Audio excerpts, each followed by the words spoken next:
Selamat sahabat anak-anak, saya Sari, saya punya cerita yang menarik. Judulnya Racun dalam Kuali.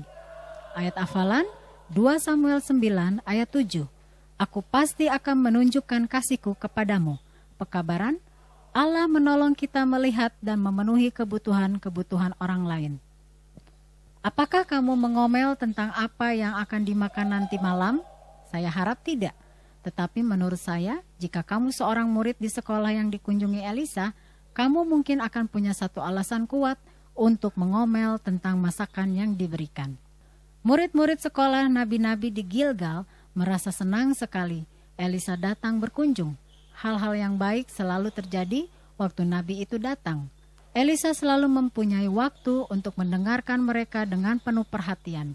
Dia memberikan mereka nasihat yang baik dan memberikan mereka semangat untuk belajar.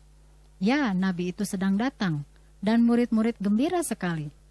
Tetapi mereka juga memikirkan tentang sesuatu lebih dari pelajaran-pelajaran mereka.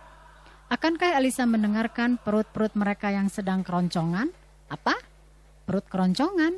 Ya, ada musim kemarau panjang di tanah itu, yang berarti sudah lama tidak ada hujan, yang berarti hanya sedikit makanan yang tumbuh, yang berarti perut-perut keroncongan kelaparan. Setiap orang menyapa Elisa dengan gembira. Mudah melihat bahwa murid-murid sangat menanti-nantikan kunjungannya.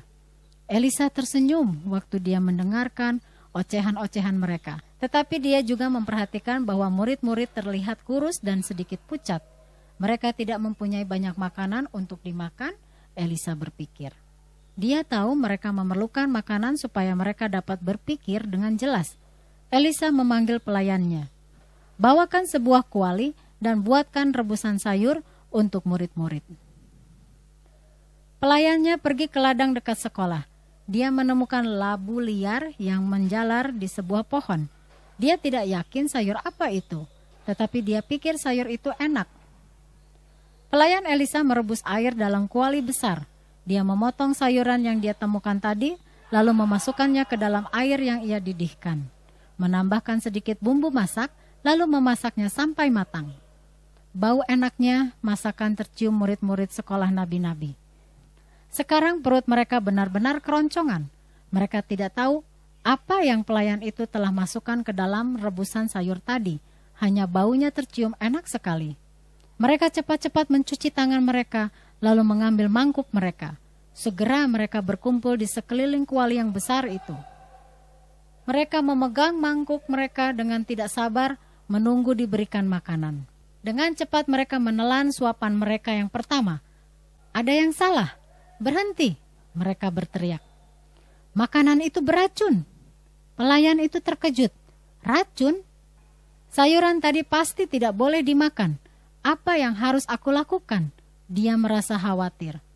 Tetapi Allah sedang memperhatikan dan dia memberitahukan Elisa apa yang harus dilakukan. Tolong ambilkan tepung, Elisa dengan tegas meminta. Pelayannya cepat-cepat pergi mencari dan segera kembali dengan sekantung tepung. Cepat-cepat Elisa menambahkan tepung ke kuali tadi lalu mengaduknya. Dia mencicipi rebusan sayur tadi. Kemudian menyuruh pelayannya untuk kembali memberikan itu kepada murid-murid. Pelayan itu mungkin saja merasa ragu-ragu. Murid-murid mungkin merasa ragu-ragu juga. Apakah tepung biasa dapat membuang racun? Tidak, tetapi mereka mempercayai Allah dan mereka mempercayai abdi Allah, Elisa. Rebusan sayurnya terasa enak, jadi mereka dengan rasa lapar menghabiskan isi mangkuk mereka. Elisa sadar murid-murid memerlukan makanan, lalu dia melakukan apa yang dia dapat buat. Dengan pertolongan Allah, dia telah memenuhi apa yang murid-murid perlukan. Allah akan memelihara kamu juga. Mintalah saja padanya setiap hari.